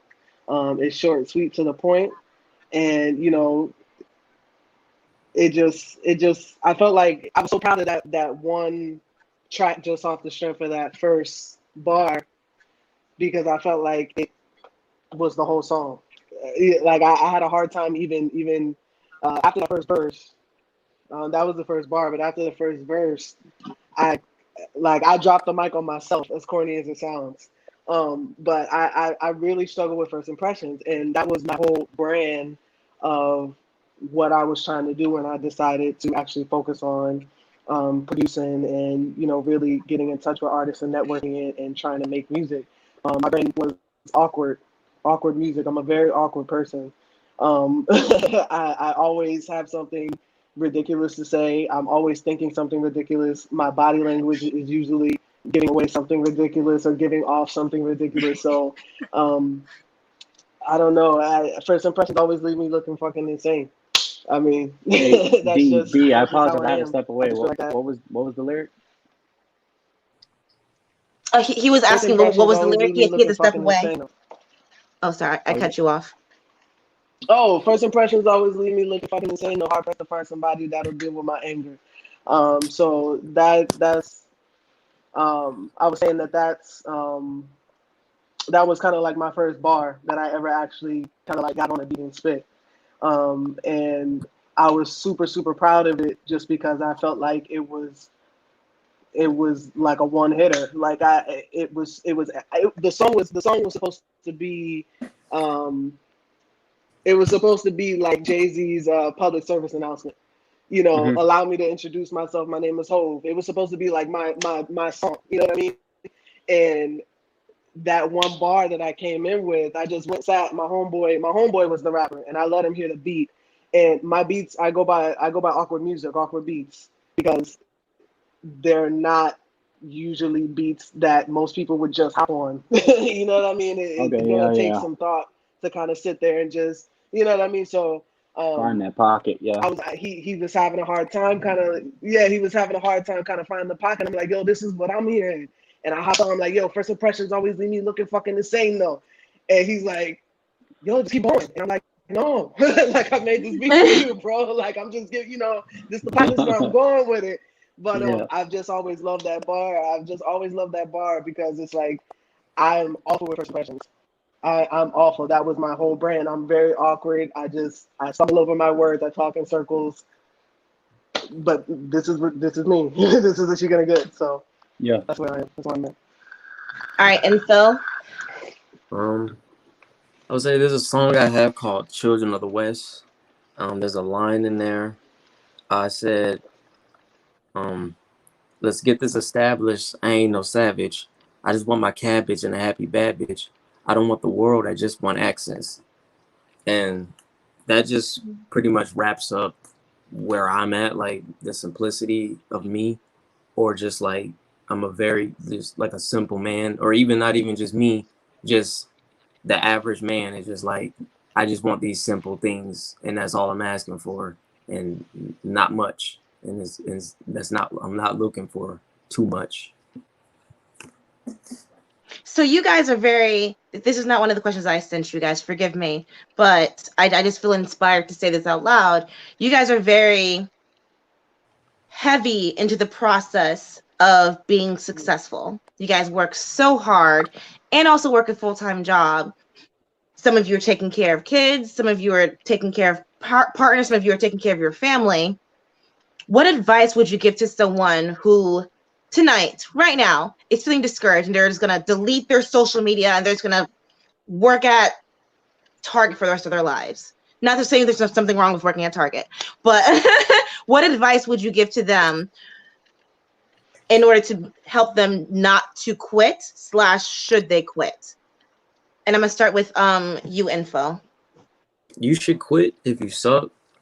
If you keep putting out music, that's Facts, real. though. I That's love facts. you. If you keep putting out music and no one likes it and you're not getting a good response from your music, then that should tell you you don't have a good product. Like you're selling something that people don't like. Now, if you putting out a product and you've seen people respond to it and people like it and they enjoy it, then you should just keep going and just change the way that you may be approaching it. Maybe instead of doing it like this, try this, or this not working, go this avenue. Like find different ways to get your music out there. Aztec. So I've spoken to a lot of people about this, and at this point, talent don't even matter anymore. Like, it's all about being consistent. You know, if like for example, if you suck ass, but you come out with a song every week, like every week, just keep boom, boom, boom, boom, putting it everywhere, putting money into promotion, whatever. What I've noticed is that, and it's kind of like the Nipsey thing. It's like, be prolific, right? And just be consistent. Like if, for example, because and this is with all of us, not all our music is for everybody. Like, of course, we want it to be for everyone, but not everyone's gonna like it. So, for example, I recently just performed at a car show on Halloween. And while I was performing, I always tend to look at the crowd and I see like their face expressions, or like, are they looking at their phone? Things like they're like that, like, nah, that ain't it. And literally, as I'm rapping, I'm thinking like, that's kind of cool. Like I'm getting instant reactions. That's so dope. But it's like, but in that sea of like, I don't know, maybe like 200 people, there's that group that's not gonna like it, but probably that people all the way in the back this is the first time they hear me, and they're like, oh, that guy's dope, or whatever, or maybe, who knows. So as long as you just broadcast your shit, the more people are able to hear it, the more some people, even if just 1%, but if you put in that, like, if it goes to 1,000 people, like what's 1% of like 1,000 people? Who knows math? No, it's 10. Is it 10? Ain't it 10? Is it 10? Okay. Well, at least at least 10 people like your shit, and they're gonna follow your shit. Yeah, I know, me neither. That's why 1% of 100 is 1%. 1% of 1,000 is 10. Yeah. Yeah. Okay. Yeah. So, and that's just like 1,000, and you get 10 people. So, and if it's like more than 1,000, you get more people. So it's just, yeah. At this point, like, talent ain't even a thing anymore. It's just about. I mean, obviously, I'm gonna be looking for talent, but look at like, remember that dude back, like, Ice JJ Fish or Ice JJ Fish or something? Yeah, JJ Fish. Yeah. Yeah, like, it was horrible, but he got viral. So I mean, hey, that's how it is. All right, D. I would say to not necessarily be looking for the approval of everybody. I think as long as you fuck with what you do and you're passionate about what you do, it's gonna hit somebody, and they're gonna tell somebody, and then they're gonna tell somebody, and it's called, it's just the power of passion. I'm very big on passion, and a lot of the artists that I connect to are artists who are passionate about what they do. So I think that don't be discouraged just because you've been consistent. Like Aztec is saying, don't be, because I do believe you should be all of these things. But if you have been consistent but you haven't gotten to where you feel like you should be, don't stop just because you haven't gotten there. You're gonna get there. It takes time. None of these artists, well, some of them did become famous overnight, but I have my own theories on how and why that happened. I think that a lot of people don't realize that you can pay for plays, that you can buy your way into certain things. So I think that it's very important to just stick to doing what you do, put your all into it, and it takes time. You know what I'm saying? It's if you really want to do it, you're never gonna get you're never gonna run out of the passion and the drive and the fire to do it. So I would say, just because you're not where you want to be or where somebody else is, doesn't mean that you're not making solid music or doing something solid, in the field. So I would just say stay the course, stay consistent, like I was saying, but also don't necessarily be out basing your success upon the approval of others. All right, Taylor. To weigh in on what everybody says, and he says, if you suck, you just suck, and this ain't for you, and that is true as fuck. Because, but at the same time, what Aztec is saying, if you suck and you're putting out weekly, and D affirmed it, you will hit eventually. But does that mean you're good? Or does that just mean touch on that. because hold on, because Aztec took a marketing approach. Aztec said if you put out so much, you will eventually hit. But what M4 is saying is this shit ain't for everybody. If you suck, you suck. Mm-hmm. I work on this shit. Like, I was serving tables. If you work at Target, work at fucking Target. But you better have a memo pad in the back of your fucking back pocket. And when you're stocking shit, you better think about some lines. Because I was serving tables and I had 2 books in my pocket. One to write your orders, and I had a Marvel notepad in my front pocket that I was writing Fallen in while I was serving tables. I'd go back, put your shit in the fucking, put it in, send it, so the cook took it, and then I write this line I was thinking about. It might not stick, but I wrote something. You know what I'm saying? So keep working, but at the same time, Ample, go ahead. What I was gonna say is I was gonna touch on what Aztec was saying, because he was saying, JJ Fish, he sucked when it came to music, but he's talented when it comes to captivating people's attention. He's not good at music, just like Lil Yachty. Lil Yachty is not good at rapping, but he captivates people's attention. That's his talent. It's not music. It's just this guy's funny to look at. 6ix9ine is entertaining to look at. Like, you can't stop looking at it. It's a clown. Yeah. Clowns are not necessarily talented. They're just fun to look at.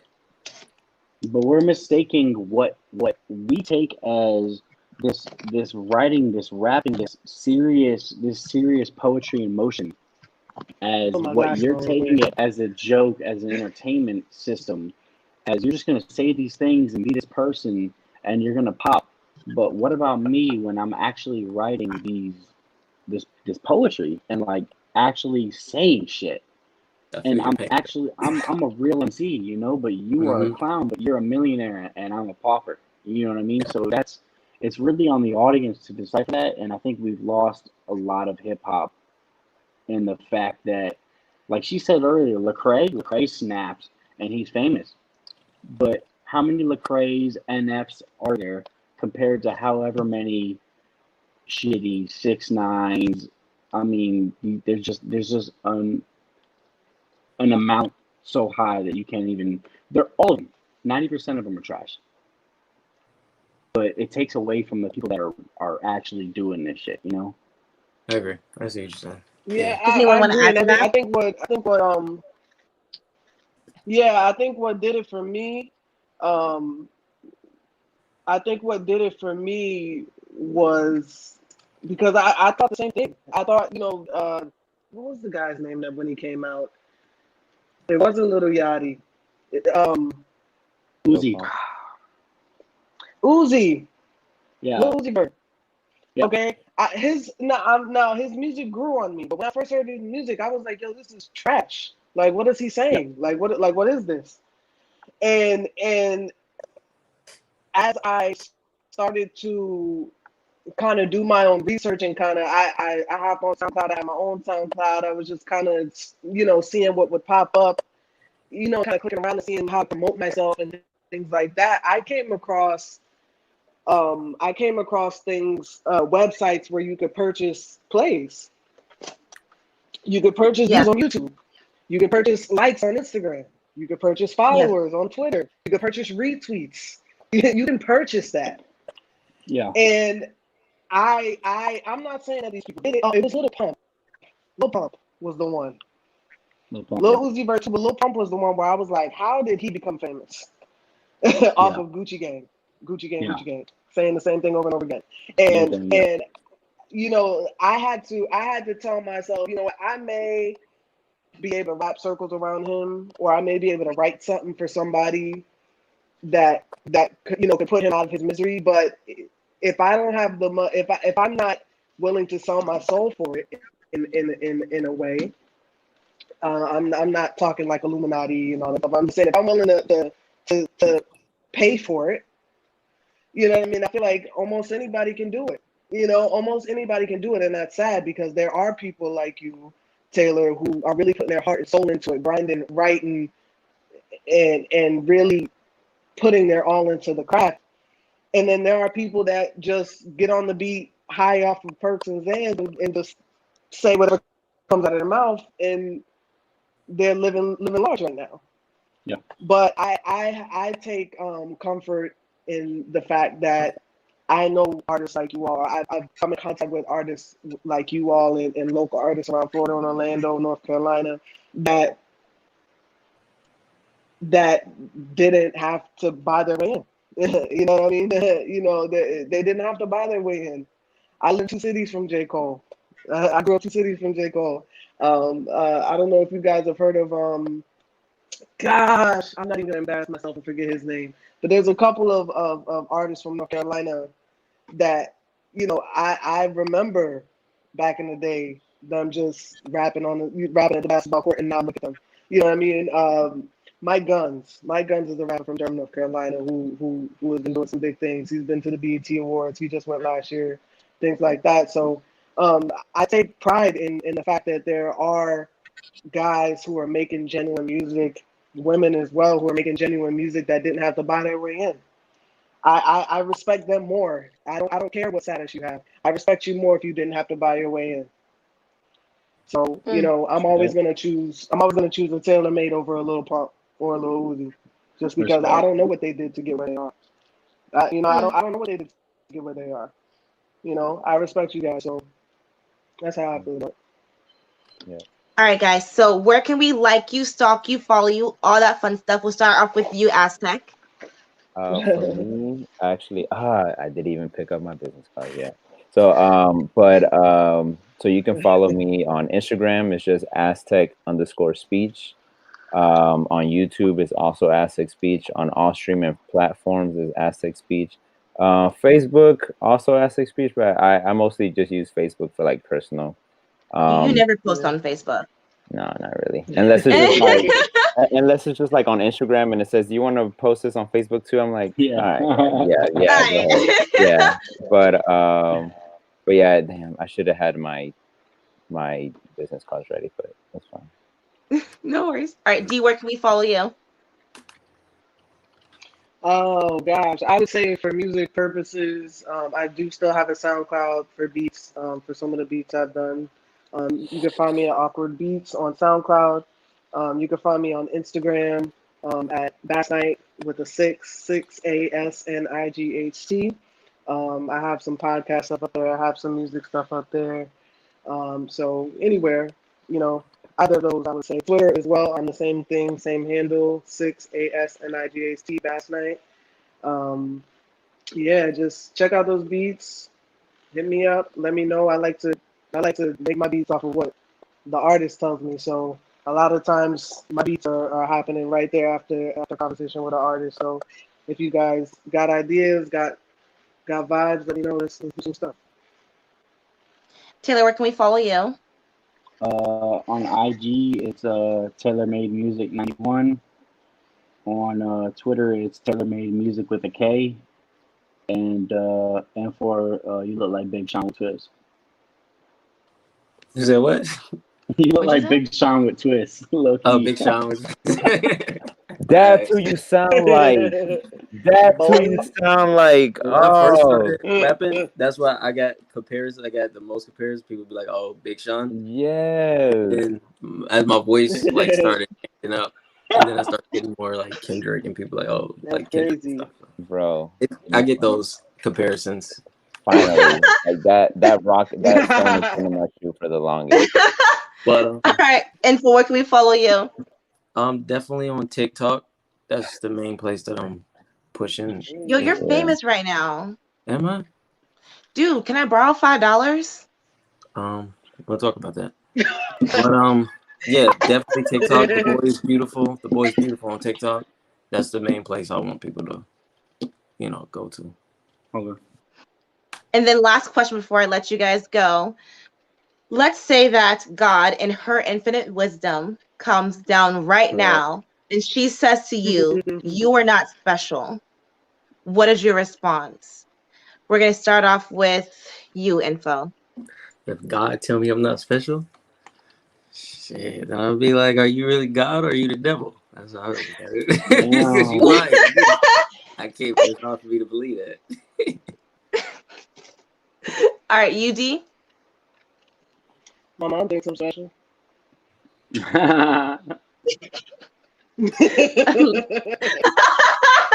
You guys are so funny. All right, you Aztec. I think just because it's something that I've been noticing a lot lately, I think God lets you know like where you're supposed to be. Like once you really tap into those signs, you're where you're supposed to be. I mean, obviously you're special, but in what way? Like, is it music? I know I thought I was going to be a teacher, but then God made it different and made a different pathway, and now I'm a teacher in a different way. So like, yeah. But if God physically would come up and be like, yo, you ain't special, and be like, motherfucker, you ain't special. What? Oh my God.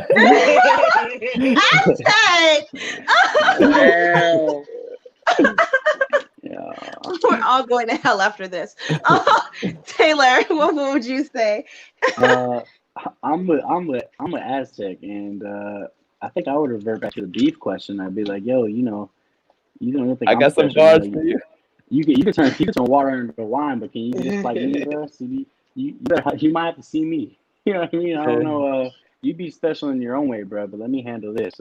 Also, holy shit, you're real. Holy shit, you're real. Don't send me down the hell, bro. Before we go, Taylor, do you want to do it or no? I don't know what we're doing. You know what? Yeah, you can go. You can go ahead. You can go ahead. Okay, so this is I guess. Okay, so let's just rip the bandage off the baby. So I've been doing my channel for the past 3 or 4 years, and we know that it all started with a breakup. Taylor is the reason why I created my channel. Oh wow. Yeah. I'm the person He's not the most recent breakup. He's the very, very first video was about our breakup that we went through together. So yeah. Yeah. Wait. Wait. Yeah. Wait, yeah. I will text you later. Okay, yeah. He's not the most recent one. He's not the toxic one. He's the one from 4 years ago. Taylor he's the one from 4 years ago. Taylor doesn't give me toxic vibes. Oh no. Wait, I am. Yeah, no. We were Taylor's giving me toxic vibes. That's hilarious. Listen, vibes into look toxic is look vibes. Oh, shit. But I thought we was but yeah, cool, deep. we were young and we shouldn't have been as mean to each other as we were. Facts. And I respect him so much as an artist from day one. And I do think that I mean he's a grown-ass man. So whatever hate you guys send him, he'll deal with it or not, you know, but I do massively support him as an artist. And I do appreciate all of you for coming to my channel tonight. I feel like I just changed the mood Sorry, a I little was bit. late. No, you're fine. I mean, good. like I feel like I see this a lot to you guys. I feel like I stalk your content a lot, and I'm sorry, but like I appreciate you guys so much, and I think you guys are all phenomenal, not only as artists but as human beings. I'm trying to connect myself with more kind, genuine people, and I just want to say thank you for considering me a friend. I think we're friends. I hope we're friends. And keep doing what you're doing. And I would love to do this again sometime next year. Yeah. You know what you're doing. We appreciate the platform. Definitely. Definitely. All right. Any last words? Because I don't want to end it on that. No, I was gonna say to you, keep doing interviews. You're really good. You're really good at it. Yes. Like, keep reaching out to different artists. I told her she's the next Oprah. Shout out Oprah. She don't want to hear me. She better tighten up. Thank you, guys. Tighten up. She's getting old. She don't need Oh, okay. Thank you. Well, oh, wait, hold on. No, there's the Oprah gonna be a replacement. Oh, Jesus Christ. All right. Thank you guys so much. You guys have a good, happy Thanksgiving. Eat something really nice and heavy for me because I probably won't be eating that much. So I'll talk to you guys later, okay? All right, y'all. All love. All right. Peace. Peace.